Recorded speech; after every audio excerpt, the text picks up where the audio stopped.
Hello बच्चों, एक बार फिर से आपके अपने चैनल 90+ में आप सबका बहुत बहुत स्वागत है। देखिए एक और सीरीज आपके प्रैक्टिस के लिए जो कि है आपकी कन्वर्जन सीरीज। ऑर्गेनिक केमिस्ट्री में कन्वर्जन बहुत कॉमन रिएक्शंस होती हैं, मतलब कॉमन पार्ट में आता है, और हम जो है इन्हें पार्ट्स में करेंगे। एक साथ कन्वर्जन पूरे ऑर्गेनिक की नहीं लेंगे, हम पार्ट्स में करेंगे। जैसे पहले हेलोएल्कीन्स और हेलोएरीन के डेरिवेटिव का करेंगे, फिर अल्कोहल्स और फेनॉल्स का अलग, और उसके बाद में चैप्टर वाइज और टॉपिक वाइज अलग अलग करेंगे। तो चलिए स्टार्ट करते हैं। पहली कन्वर्जन आपके सामने अवेलेबल है, जल्दी से स्टार्ट करते हैं। देखिए कन्वर्जन के लिए एक छोटी सी बात याद रखिए, किस कंपाउंड को कन्वर्ट करना उसकी स्ट्रक्चर, किस में कन्वर्ट करना उसकी स्ट्रक्चर बिल्कुल सही बना लीजिए, बाकी धीरे धीरे प्रैक्टिस से सारा काम हो जाता है। तो चलिए स्टार्ट करते हैं।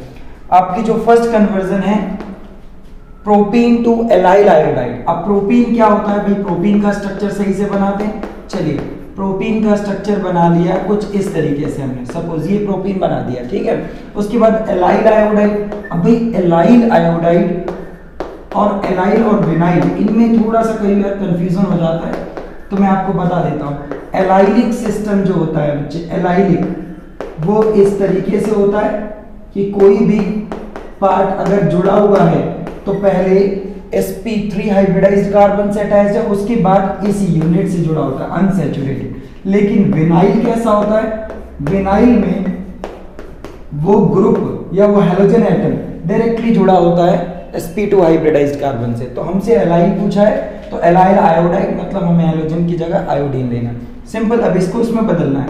अब समझने वाली बात ये है कि बदलने के लिए सबसे पहले आप ये देखिए कि कन्वर्जन करने से पहले कोई फैक्टर कॉमन है, तो बिल्कुल देखो ये वाला तो पूरा का पूरा कॉमन है, देखिए, और ये एक कार्बन भी कॉमन है, लेकिन इसी कार्बन पे आयोडीन लगाना है। इतना नजर आ रहा है, इसी कार्बन पे हमें आयोडीन लगाना है। अब आयोडीन लगाने का कोई डायरेक्ट मेथड है क्या, हाइड्रोजन हटा करके आयोडीन लगा दें? तो डायरेक्ट मेथड नहीं है।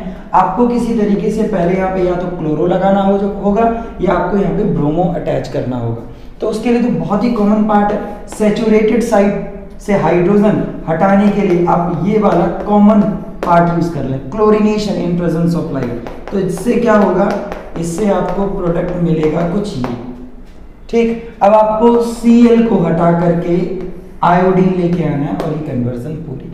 अब कोई ऐसी रिएक्शन सीखी है आपने जिसमें क्लोरीन हटा करके आयोडीन लेके आते हैं? तो यस ऑफ कोर्स, फिन-क्लिस्टन रिएक्शन। कौन सी? फिन-क्लिस्टन रिएक्शन। और उसमें क्या होता है, सोडियम आयोडाइड या पोटेशियम आयोडाइड आप ऐड करो, इससे आपका सॉल्ट रिलीज हो जाएगा और आपका जो है ना आयोडीन इसकी पोजीशन ले लेगा और कन्वर्जन पूरी। 2 स्टेप में कन्वर्जन हो गई।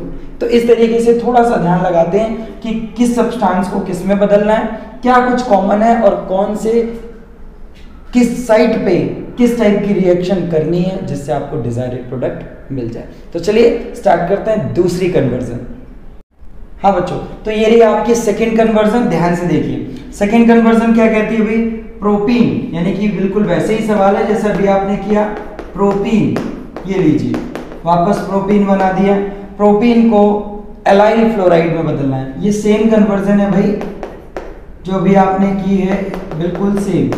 सेकंड स्टेप में सिर्फ बदलाव आएगा, ठीक। वापस वही रिएक्शन करनी है, chlorination in presence of light. साथ ही साथ आप ये क्लोरीनेशन के अलावा भी यहाँ पे NBS यूज कर सकते हो, एन ब्रोमोसक्सिनेमाइड। ये क्या करेगा, यहाँ पे ब्रोमो लगा सकता है, ठीक है, यहाँ पे ब्रोमो लगा सकता है और सेम रिएक्शन करवाएगा। अगर आप क्लोरीनेशन यूज करते हो तो Cl लगाना है यहाँ पे, और अगर आप ब्रोमिनेशन करना चाहते हो NBS यूज करते हो, एन ब्रोमोसक्सिनेमाइड, तो इस जगह पे यहाँ पे जो सैचुरेटेड कार्बन उसे Br लगेगा। अब चॉइस है तुम्हारी कि आपको कोई भी जो अच्छा लगे। तो इस वाले रिएक्शन में हम लोग ये वाला यूज कर लेते हैं, ठीक है। और उसके बाद सेम यहाँ पे आपको एक ऐसी रिएक्शन यूज करनी है जो फ्लोरो डेरिवेटिव बनाती हो, ब्रोमो या क्लोरो को हटा के फ्लोरीन अटैच करती हो। यहाँ पे आपकी स्वार्ट्ज रिएक्शन हेल्प करेगी, ठीक है। तो ये है स्वार्ट्ज रिएक्शन। AgF यूज कर लो या कोबाल्ट फ्लोराइड या मर्करी फ्लोराइड, इसमें कॉमन है जो यूज किया जा सकते हैं। तो एक कन्वर्जन बिल्कुल पहले वाली जैसी है। अब चलते हैं कन्वर्जन अगली जो हम करने वाले हैं, थर्ड वन। हाँ बच्चों, सो ये रही आपकी थर्ड कन्वर्जन। सो देखिए थर्ड कन्वर्जन कहते हैं कि ब्यूट 1ईन को बदलना है 1-आइडोब्यूटेन में। तो ब्यूट 1ईन कैसे भाई लिखा जाएगा, सो ये ब्यूट सिस्टम 4 कार्बन का ब्यूट सिस्टम और उसमें 1 पे ईन लगाना है। तो तो ये रहेगा आपका ये पूरा हुआ। अब इसको किस में बदलना है, 1 आइडोब्यूटेन में। तो मतलब 4 कार्बन का फिर से आपको ये फॉर्मेट बनाना है और पहले कार्बन पे आयोडीन लगाना है। तो अब जरा ध्यान से देखिए कि पहले कार्बन पे आयोडीन हम कैसे लगाएंगे। क्या हम डायरेक्ट HI को ऐड कर दें, मतलब आप सबसे पहले देखिए 4 कार्बन है, 4 कार्बन उसमें भी है, आयोडीन इस कार्बन पे जाना चाहिए। अगर आप डायरेक्ट HI को ऐड करते हैं मार्कोनिकोव रूल लगा करके, तो आपका आयोडीन इस कार्बन पे जाना चाहिए, है ना, इस कार्बन पे जाना चाहिए जिस पे लेस नंबर ऑफ हाइड्रोजन है। जबकि हमें वो प्रोडक्ट नहीं चाहिए, हमें 2 पे आयोडीन नहीं, हमें 1 पे चाहिए। तो आपको क्या करना होगा, आपको फिर से कोई ऐसा हैलोजन पहले लगाना होगा जो इस जगह पे लग जाए जहां पे ज्यादा हाइड्रोजन है, उस कार्बन पे, उस अनसैचुरेटेड कार्बन पे जिस पे ज्यादा हाइड्रोजन है। तो आपको याद होगा कि इसमें एक ही मदद करेगा HBr, वो भी किसकी प्रेजेंस में, परऑक्साइड। क्योंकि अगर बिना परऑक्साइड के करोगे तो Br यहाँ जाएगा, लेकिन परऑक्साइड के साथ अगर आप लोगे इसे तो फिर आपका ब्रोमो उस कार्बन पे जुड़ेगा जिस पे ज्यादा नंबर ऑफ हाइड्रोजन है, एंटी मार्कोनिकोव रूल के अकॉर्डिंग। बाकी का पूरा पार्ट सेम रहेगा। और अब आप वही प्रीवियस रिएक्शन यूज कर लें, सोडियम आयोडाइड या पोटेशियम आयोडाइड, बाकी का रेस्ट पार्ट एक जैसा रहेगा, ठीक है। आपका ब्रोमो की जगह आयोडीन हो जाएगा, ठीक है। चलो अगले रिएक्शन पे, अगले कन्वर्जन पे चलते हैं। चलिए 4th कन्वर्जन करते हैं बच्चों, 1 ब्रोमो प्रोपेन से 2 ब्रोमो प्रोपेन। मतलब प्रोपेन की बात हो रही है तो 3 कार्बन की चेन, और 1 ब्रोमो है तो कुछ इस तरीके से पहले कार्बन पे हमने ब्रोमो लगा दिया। इसको बदलना है 2 ब्रोमो प्रोपेन में। तो 2 ब्रोमो प्रोपेन का मतलब हुआ कि 3 कार्बन की चेन रहेगी और यहाँ पे आपका ब्रोमो लगाना है, ठीक है। तो कुछ इस हिसाब से ये स्ट्रक्चर। अब आपको छोटा सा काम करना है, ब्रोमो यहाँ से हटाना है और इस जगह पे लगाना है। तो भाई हटाने के लिए कोई ना कोई रिएजेंट चाहिए। सो आपको याद होगा कि हैलोजन डेरिवेटिव को हटाना है तो आपको अल्कोहलिक KOH यूज करना चाहिए। ये क्या करेगा, एक Br यहाँ से हटाएगा अल्फा कार्बन से और एक H यहाँ से हटाएगा, तो उस HBr का एलिमिनेशन करेगा तो आपके सिस्टम में बनेगा कुछ ये प्रोडक्ट, देखिए प्रोपीन बनेगा, ठीक है। अब आपको प्रोपीन से ये प्रोडक्ट चाहिए तो आप देखिए क्या करेंगे, आपको Br जो है किस कार्बन पे लगाना है, जिस पे लेस नंबर ऑफ हाइड्रोजन है। तो आप क्या करें, आप सीधे ही HBr यूज कर लें, परऑक्साइड वाला यूज नहीं करेंगे वरना इस कार्बन पे जाएगा जो कि पहले था, वैसे ही प्रोडक्ट मिलेगा। बट आप सिंपल क्या करें, HBr यूज करें तो ब्रोमो उस कार्बन पे जाएगा जिस पे लेस नंबर ऑफ हाइड्रोजन है और हाइड्रोजन इस कार्बन पे जाएगा और आपका प्रोडक्ट मिल जाएगा। तो 4th कन्वर्जन इस तरीके से हुई। अब चलते हैं नेक्स्ट कन्वर्जन पे। चलिए बच्चों नेक्स्ट कन्वर्जन आपके सामने, ध्यान से पढ़िए। इसमें टर्ट ब्यूटाइल ब्रोमाइड, सबसे पहले टर्ट ब्यूटाइल ग्रुप बताता हूँ। तो टर्ट ब्यूटाइल ग्रुप ये होता है और यहाँ पे आपने क्या किया, ब्रोमो लगाया हुआ, ये रहेगा आपका टर्ट ब्यूटाइल ब्रोमाइड। इसको बदलना है आइसोब्यूटाइल ब्रोमाइड में। किस में बदलना है, आइसोब्यूटाइल ब्रोमाइड। अब आइसोब्यूटाइल ग्रुप होता कैसा है, कुछ ये देखो, आइसोब्यूटाइल ये ग्रुप होता है, ठीक है। ब्रोमो जिस कार्बन से जुड़ा है वो कार्बन एक तरफ चेन से जुड़ा है, फिर वो 2 मिथाइल से जुड़ा है। ये वाला जो सिस्टम है ये आपका है आइसोब्यूटाइल। अब दोनों में आप फर्क देख लीजिए और चेक कीजिए कि कैसे इसको इसमें बदला जाए। अब आप देख लीजिए ब्रोमो की सिर्फ पोजीशन बदली हुई है, इस ब्रोमो को उठाकर यहाँ लगाना है, आसान है। सेम जो अभी आपने यूज किया था, बिल्कुल अल्कोहलिक KOH यूज करो, ठीक है। फटाफट करते हैं, अल्कोहलिक KOH यूज करो, आपके पास आएगा कुछ ये, ठीक। और सीधे ही आप क्या करो अब लेकिन अगर सिर्फ HBr यूज करते हो तो फिर से वही आएगा। तो अब आपको क्या करना है, Br कहाँ लेके जाना है, जिस कार्बन पे ज्यादा हाइड्रोजन है। तो आप क्या करेंगे, पर ऑक्साइड यूज करेंगे, ठीक। हो गई कन्वर्जन, आसान थी। चलिए नेक्स्ट पे चलते हैं। चलिए बच्चों, तो अगली कन्वर्जन आपके सामने ये रही, ध्यान से पढ़िए। तो इस कन्वर्जन में क्या लिखा हुआ है कि ब्यूट 1ene, तो मैं सीधा ही स्ट्रक्चर बनाता हूँ। ब्यूट 1ene मतलब 4 कार्बन की चेन है, उस पे 1 फर्स्ट कार्बन पे डबल बॉन्ड फर्स्ट और सेकंड के बीच में, तो ये रही ब्यूट 1ene। अब इस पे क्या करना है, हमें मतलब इसको किस में बदलना है, ब्यूट 2ene में बदलना है। मतलब 4 कार्बन की चेन है और इस बार डबल बॉन्ड स्टार्ट होता है बच्चों सेकेंड कार्बन से। तो आपको डबल बॉन्ड की पोजीशन बदलनी। अब भाई डबल बॉन्ड की पोजीशन कैसे बदली है, तो सबसे पहले आप क्या करो, आप कुछ इसमें ऐड कर दो। जब एडिशन करोगे तो सैचुरेशन आ जाएगा, फिर आपको एलिमिनेट करना है, फिर आपको सिस्टम से कुछ हटाना है जिससे कुछ इस तरीके से हटे कि डबल बॉन्ड बीच में है। जैसे फॉर एग्जांपल अगर मान लीजिए कि हम लोग यहाँ पे HBr, सपोज सिंपल HBr मैंने ऐड कर दिया, ठीक है, या HCl आप ऐड कर सकते हैं, कोई दिक्कत नहीं। तो Br किस कार्बन पे जाएगा, इस कार्बन पे जाएगा भाई, और H इस कार्बन पे आएगा, ये देखिए। तो इस तरीके से ये प्रोडक्ट बनेगा। और अब आप देखिए, आप इस Br को वापस हटा दो, तो कैसे हटाओगे, अल्कोहलिक KOH ऐड करके ही हटा पाओगे। तो जैसे ही आप अल्कोहलिक KOH डालोगे तो दो प्रोडक्ट मिलेंगे। कैसे दो प्रोडक्ट मिलेंगे, इस अल्फा कार्बन से तो ये हटेगा, एक बीटा कार्बन यहाँ है और एक बीटा कार्बन यहाँ है, तो H एक तो यहाँ से हटेगा तो इन दोनों के बीच डबल बॉन्ड आएगा, एक H यहाँ से हटेगा तो इन दोनों के बीच डबल बॉन्ड आएगा। लेकिन आपको याद होगा कि हम ये वाला प्रोडक्ट क्यों दिखाएंगे, क्योंकि ये वाला आपका मेजर होगा, ठीक है, क्योंकि आपने सीखा होगा डबल बॉन्ड जितना बीच में होता है, यानी कि उसके दोनों तरफ जितना ज़्यादा सब्स्टिट्यूशन है सेट्जेव रूल के अकॉर्डिंग, वो एल्कीन ज़्यादा स्टेबल होती है। तो मतलब यहाँ पे ये वाली एल्कीन जो है ये ज़्यादा स्टेबल होगी एज कम्पेयर टू जिसमें डबल बॉन्ड यहाँ आएगा। क्लियर बच्चों, तो ये वाला पार्ट भी हो गया। अगली कन्वर्जन पे बढ़ते हैं। तैयार बच्चों, अगली कन्वर्जन देखिए आपके सामने ये रही, लिखा हुआ है 2 क्लोरोप्रोपेन। तो 2 क्लोरोप्रोपेन का मतलब क्या हुआ, प्रोपेन 3 कार्बन का और यहाँ पे क्लोरो सेकंड पे लगाना है। तो 2 क्लोरोप्रोपेन को बदलना है 1 प्रोपेनॉल में। अब 1 प्रोपेनॉल का मतलब हुआ कि 3 कार्बन की चेन है, उस पर फर्स्ट कार्बन पे OH लगा हुआ है ना, और बाकी हम जो वैलेंसी हाइड्रोजन से सेटिस्फाई कर देते हैं। तो इससे अल्कोहल बनाना है। तो सबसे पहला तो ये देखो 3 कार्बन की चेन, 3 कार्बन सिंपल, यहाँ से हेलोजन तो हटाना ही पड़ेगा क्योंकि हमें हेलोजन नहीं चाहिए, ठीक है, तो हटा दीजिए। हटाने का एक ही बहुत अच्छा तरीका आपको पता है, अल्कोहलिक KOH। तो Cl यहाँ से और किसी भी एक साइड से हाइड्रोजन हटेगा क्योंकि दोनों साइड के हाइड्रोजन एक जैसे, मतलब अल्फा हाइड्रोजन एक जैसे हैं सारे। तो फिर यहाँ पे मैं सपोज ये लिख देता हूँ, ये रहेगा आपका इसका प्रोडक्ट, ठीक। अब आप ध्यान से देखिए, आपको इस कार्बन पे OH लगाना है, ठीक है, इस कार्बन पे OH लगाना है। अगर आप सोचते हैं कि सीधे ही आप वाटर ऐड कर दें, ठीक है, तो ये गलती ना करें, क्योंकि वाटर अगर ऐड करोगे तो एल्कीन में वाटर यानी हाइड्रेशन जब आप करेंगे तो मार्कोनिकोव रूल के अकॉर्डिंग अटैचमेंट होगा, यानी सिस्टम से OH माइनस इस कार्बन पे नहीं जाएगा, उस कार्बन पे जाएगा नेगेटिव पार्ट जिस पे लेस नंबर ऑफ हाइड्रोजन है। मतलब आप सीधे ही वाटर ऐड नहीं कर सकते। इसका मतलब आपको कुछ ऐसा ही पार्ट यूज करना पड़ेगा, कुछ ऐसी ट्रिक यूज करनी पड़ेगी, पहले यहाँ पे जाके कोई ऐसा मटेरियल लग जाए, उसको हटा करके बेशक OH लगा दे। तो ऐसा है, आपने सीखा हुआ है, आप सीधे ही HBr ऐड करो, ठीक है। जब HBr आप पर ऑक्साइड की प्रेजेंस में ऐड करोगे बच्चे, तो क्या होगा, तो आपका ब्रोमीन उस कार्बन पे जाएगा जिस पे लेस नंबर ऑफ हाइड्रोजन है ना, सिंपल। तो इसका मतलब ये हुआ कि आपका जो प्रोडक्ट है वो कुछ ये आएगा।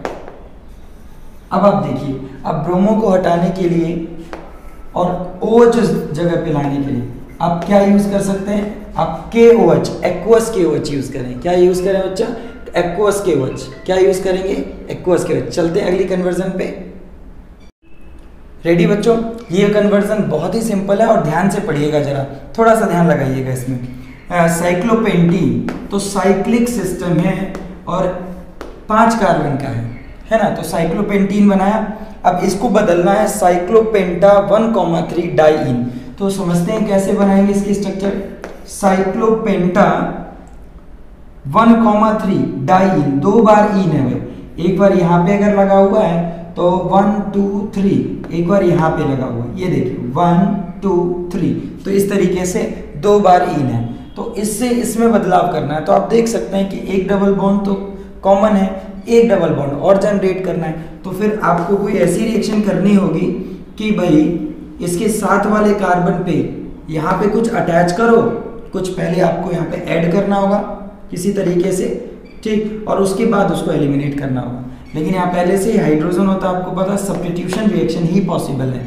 तो आप उसके लिए सीधा सा मेथड जो आपको पता है वही यूज करो, क्लोरीनेशन कर दो लाइट की प्रेजेंस में, या तो यहाँ पे होगा या फिर यहाँ पे होगा, सेम आंसर आएगा, कोई प्रॉब्लम नहीं। ठीक। तो अनसैचुरेटेड वाली साइड पे नहीं होगा, सैचुरेटेड साइड पे यहाँ पे फ्री रेडिकल बनेगा और इसी जगह पे आपको क्या मिलेगा, एक सब्स्टिट्यूटेड प्रोडक्ट। अब आपको पता है इसको हटाने का तरीका, ये देखिए हो गया, आप अल्कोहलिक KOH यूज कर लें, ठीक। यहाँ से Cl, यहाँ से Cl और इस सैचुरेटेड हाइड्रोजन से यहाँ से H का एलिमिनेशन होगा, इस वाले H का एलिमिनेशन इजीली नहीं होगा, ये नहीं हटेगा जो sp2 हाइब्रिडाइज कार्बन से लगा, ये हटेगा, तो आपका अनसैचुरेशन साइड जनरेट होगी, HCl का एलिमिनेशन होगा। हो गई कन्वर्जन, हो गई। चलिए नेक्स्ट कन्वर्जन की तरफ चलते हैं। ये रही आपकी अगली कन्वर्जन। इस कन्वर्जन को थोड़ा ध्यान से पढ़िएगा, लिखा एनिलीन को बदलना है आयोडोबेंजीन में। अब भाई एनिलीन क्या होता है, एनिलीन क्या होता है, बेंजीन के ऊपर NH2, यही होता है एनिलीन, और इसे बदलना है हमें आयोडोबेंजीन में। तो भाई आयोडोबेंजीन कैसा होता है, कुछ इस तरीके से। तो भाई NH2 को डायरेक्ट हटा करके आयोडीन तो लगता नहीं है, किसी भी रिएक्शन में नहीं सीखा आपने, तो आपको किसी तरीके से पहले NH2 हटाने का प्रोसेस देखना होगा। तो NH2 हटाने का एक बहुत ही सिंपल प्रोसेस है जिसे हम डाईएज़ोटाइजेशन के नाम से जानते हैं, जिसमें NaNO2 और HCl का मिक्सचर डालते हैं 0 to 5 डिग्री सेल्सियस पे, इसे डाईएज़ोटाइजेशन कहते हैं। इससे एक सॉल्ट बनता है बच्चों, जो आपको बहुत अच्छे से याद होगा, क्योंकि ये जो सॉल्ट बनता है इस रिएक्शन में ये बहुत ही ज़्यादा काम आता है, बहुत सारे वैरायटी ऑफ कंपाउंड्स बनाने के काम आता है। इसे बेंजीन डाइजोनियम सॉल्ट बोलते हैं। अब इससे हमें अभी फिलहाल क्या बनाना है, हमें इस पूरे सिस्टम को हटा के आयोडीन लगाना है। तो इस रिएक्शन में सीधे ही अगर हम पोटेशियम आयोडाइड ऐड करते हैं बेंजीन डाइजोनियम सॉल्ट में, तो हमें आयोडोबेंजीन मिलता है। हालांकि ये बहुत सारी दूसरी कन्वर्जन करने के लिए बहुत सारी कन्वर्जन करने के लिए एप्लीकेबल है। इवन जब आप अमाइंस के डेरिवेटिव की बात करेंगे और अमाइंस को अलग अलग फॉर्म में बदलेंगे, तो ये कन्वर्जन रिएक्शन बहुत इजीली आपको काम आएगी। जैसे मान लीजिए आपको यहाँ पे क्लोरो लगाना था, ठीक है, जो आगे की कन्वर्जन में हो सकता है आपसे पूछें, ठीक है, क्लोरो लगाना है, मतलब एनिलीन से क्लोरोबेंजीन, तो भी इसी रूट का यूज़ करना था। तब आपको याद होगा कि आप copper chloride in presence of HCl Sandmeyer reaction, या कॉपर पाउडर HCl आपकी गेटरमैन रिएक्शन, ये रिएक्शंस यूज करेंगे। साथ ही साथ डाइजोनियम सॉल्ट फिनॉल बनाने में, डाइज प्रोडक्ट बनाने में बहुत सारी रिएक्शंस है इसकी जिसमें ये काम आता है। तो फिलहाल अभी तो ये बताऊंगा आपको कि कहीं ना कहीं एनिलीन से डाइजोनियम सॉल्ट बहुत काम आने वाला। तो ये कन्वर्जन तो हुई पूरी, तो चलते हैं अगली कन्वर्जन की तरफ। चलें स्टार्ट करते हैं ये वाली कन्वर्जन। लिखा हुआ बेंजाइल क्लोराइड को बेंजाइल अल्कोहल में बदलना है। अब सिस्टम में पता हो पहले आप सबको कि बेंजाइल क्लोराइड क्या होता है। सो बेंजाइल क्लोराइड कुछ इस तरीके से होता है, देखिए ये होता है बेंजाइल क्लोराइड। कुछ बच्चे डायरेक्ट हैलोजन जोड़ देते हैं बेंजीन में, वो आपका हैलोएरीन में आता है क्लोरोबेंजीन, ठीक है। बेंजाइल सिस्टम CH2 के बाद हैलोजन आएगा, ठीक है। तो ये होता है, इतना होता है सिस्टम, बेंजाइल कहलाता है। इसको बदलना है हमें बेंजाइल अल्कोहल में। तो ये वन स्टेप रिएक्शन है, इसमें बिल्कुल भी समय नहीं लगेगा। ये देखिए ये चीज बनानी, तो आप सीधे ही वन स्टेप रिएक्शन कर सकते हैं। अब गेस करें क्या होगा, हैलोजन हटा करके OH लगाना है, तो कौन सा आप बेस यूज करेंगे, एक्वस KOH या एक्वस NaOH। हो गई कन्वर्जन। चलिए मूव कर दें नेक्स्ट वन। बच्चों इस कन्वर्जन को थोड़ा ध्यान से पढ़िएगा, इसमें थोड़ा सा ज्यादा लॉजिक लगाना पड़ेगा। ब्रोमोबेंजीन, भाई ब्रोमोबेंजीन लिखना है सबसे पहले। ब्रोमोबेंजीन से क्या बनाना है, बेंजोइक एसिड। इसको थोड़ा मन से सीखिएगा, इसके लिए हमें कुछ आगे के फैक्ट्स को भी यूज करना होगा। देखो अब हमें बेंजीन मतलब ये आपका जो बेंजीन पे ब्रोमो लगा है, इसको हटा करके इसकी जगह COOH ग्रुप लेके आना है। तो कोई डायरेक्ट तरीका तो नहीं है, इनडायरेक्ट तरीके ही हैं जिससे पूरा COOH ग्रुप आ सकता है।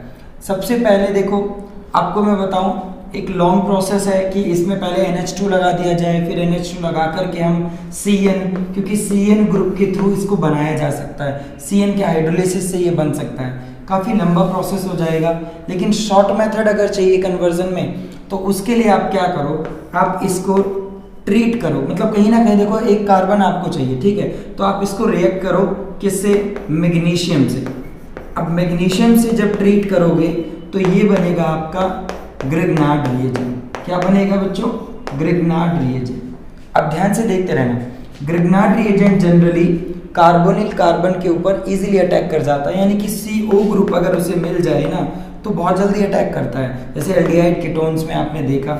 लेकिन यहाँ पे एल्डिहाइड और कीटोन्स नहीं आपको यूज करना है, आपको CO2 यूज करना है। अब ये CO2 जब आप यूज करोगे तो मैं आपको यहाँ पे रिएक्शन का थोड़ा सा तरीका समझा देता हूँ कि रिएक्शन कुछ होती किस तरीके से है, ठीक है। हालांकि आपको ये एग्जाम में लिखते टाइम ऐसे नहीं करना है। यहाँ पे देखो, अगर ये बॉन्ड ऐसे ट्रांसफर होगा तो यहाँ पे जो आपका ये कार्बन है, ये जो मैग्नीशियम है, ये प्लस चार्ज का होगा, और बेंजीन का ये जो ये कार्बन है ये माइनस चार्ज का होगा। ये इस पे अटैक करेगा और MgBr इसके पास जाएगा, ठीक। तो इस हिसाब से मैं अगर इसका प्रोडक्ट बनाऊं तो इस रिएक्शन के बाद यहाँ पे जो आपकी रिंग का कार्बन है वो इस कार्बन से जुड़ेगा।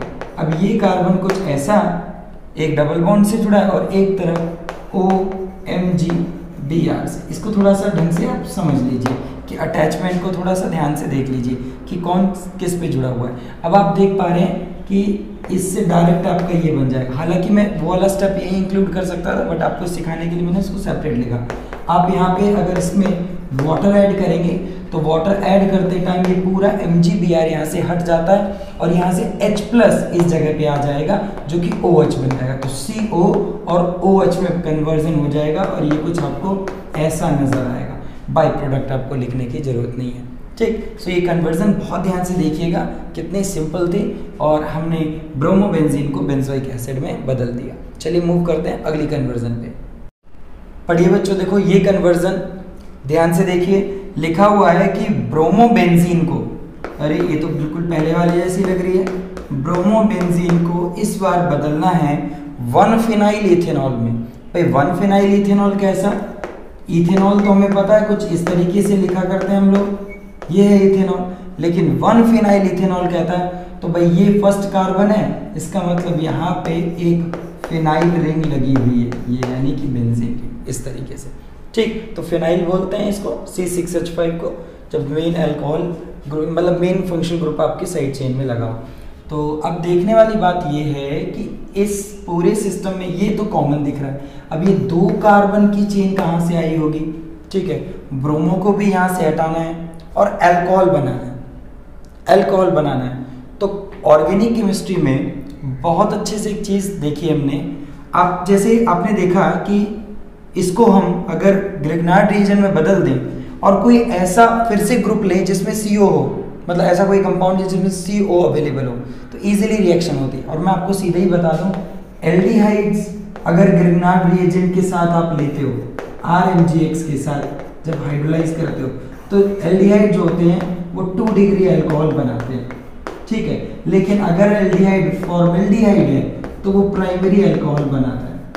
ये ऐसे छोटी छोटी सी बातें ध्यान रखनी होती है, ठीक है। और अगर कीटोन है और सेम ग्रिग्नार्ड रिएजेंट के साथ रिएक्शन कर रहे हैं तो 3 डिग्री अल्कोहल बनता है। मतलब आप ध्यान से देख सकते हो कि यहाँ पे ये अल्कोहल कौन से डिग्री का है। OH जिस कार्बन जुड़ा है वो 2 तरफ से जुड़ा है, मतलब ये 2 डिग्री है, ठीक है। तो ये फॉर्मल्डिहाइड तो नहीं है और ये कीटोन भी नहीं हो सकता, तो यहाँ पे हमें एल्डिहाइड ही लेना है। और आप देख सकते हो कि हमें इन दोनों में डिफरेंस देखने को मिल रहा है 2 कार्बन का, मतलब ये कहीं ना कहीं 2 कार्बन का एल्डिहाइड हमें इस रिएक्शन में मतलब कन्वर्जन में यूज़ करना है। तो सबसे पहला काम आप मैग्नीशियम से ट्रीट करके इसका ग्रिग्नार्ड रिएजेंट बना, ये लीजिए हमने इसका ग्रिग्नार्ड रिएजेंट तैयार कर लिया। अब आपको क्या करना है, अब आपको 2 कार्बन का एल्डिहाइड लेना है, ये मैं यहाँ पे ऐसे लिख देता हूँ, ठीक है। इस तरीके से रिएक्शन का तरीका बिल्कुल वैसे ही जैसे अभी आपने थोड़ी देर पहले देखा, यहाँ पे भी कुछ उसी तरीके से रिएक्शन होगी। जरा ध्यान से देखिएगा, यहाँ वाला नेगेटिव और ये पॉजिटिव, नेगेटिव वाला कार्बन इस CO ग्रुप के C पे अटैक करेगा और यहाँ से MgBr जो है वो इस ऑक्सीजन पे जाएगा, ठीक है। तो इससे आपका जो प्रोडक्ट बनेगा वो मैं यहाँ लिख के दिखा देता हूँ। ये कुछ ऐसा होगा, जरा ध्यान से देखिएगा, OMgBr, ठीक, H और ये आपका इस तरीके से। अब देखिए, अब आप डिफरेंस देखिए यहाँ पे, अगर आप देखिए अब स्टेप तो आपको पता है क्या करना होगा, O के साथ H लाना है तो वाटर डाल दीजिए, हालांकि कन्वर्जन करते टाइम आपको ये 2 स्टेप अलग से दिखाने की ज़रूरत नहीं होती है, आप इसी को मतलब वाटर को इसी सिस्टम में दिखा सकते हो और एक स्टेप ये मेजर काउंट किया जाएगा और ये दोनों स्टेप को एक साथ दिखाना, मतलब 1 2 को यहीं पे दिखा देना, तो ये डायरेक्ट आपका इसमें बदल जाएगा। समझ आया बच्चों? ठीक है, ध्यान से एक बार देख लेना, आपको डेफिनेटली समझ आ जाएगा। लास्ट कन्वर्जन करते हैं, चलिए बच्चों तो स्टार्ट करते हैं। ये लास्ट कन्वर्जन भाई मिथाइल ब्रोमाइड को मिथाइल आइसोसाइनाइड में बदलना है। मिथाइल ब्रोमाइड को मिथाइल आइसोसाइनाइड, ये तो बहुत सिंपल है, डायरेक्ट हो जाएगी। भाई यहाँ पे आपको कोई ऐसा मटेरियल डालना होगा, ठीक, जो डायरेक्ट आपको आइसोसाइनाइड प्रोवाइड करे। तो भाई हमने तो वैसे सीखा हुआ है, जैसे KCN आपने पढ़ा होगा या AgCN, ये मोस्ट कॉमनली आपने देखे होंगे, लेकिन इनमें से कोई एक है जो ये प्रोडक्ट देता है। तो आपको शायद डेफिनेटली याद होगा कि सिल्वर साइनाइड ही यूज करके आपको आइसोसाइनाइड मिलेगा। अगर इस वाले में आप KCN यूज करते हैं तो आपको याद होगा कि CN मिलेगा। इसके पीछे भी वजह है, क्योंकि सिल्वर साइनाइड जब हम ऐड करते हैं तो सिल्वर कार्बन के थ्रू अटैक नहीं होने देता, अटैक नाइट्रोजन के थ्रू होता है, यानी कि नाइट्रोजन पार्टिसिपेट करता है बॉन्डिंग में, इसलिए नाइट्रोजन आगे आ जाता है। ठीक है, जबकि ये आपका KCN वाले केस में जो कि आयनिक होता है, यहाँ पे आपका साइनाइड का C अटैक करता है और इसलिए आपको नाइट्राइल देखने को मिलता है। तो ध्यान रखिएगा, जब भी आपको आइसोसाइनाइड चाहिए तो आप सिल्वर साइनाइड से रिएक्शन करें, और अगर आपको साइनाइड चाहिए तो आप KCN से रिएक्शन करें। ठीक है, तो होप कि आपको सारी कन्वर्जन समझ आई होंगी। ठीक, अब नेक्स्ट पार्ट में हम लोग अल्कोहल्स की कन्वर्जन करेंगे और उसके लिए आप रेडी रहना।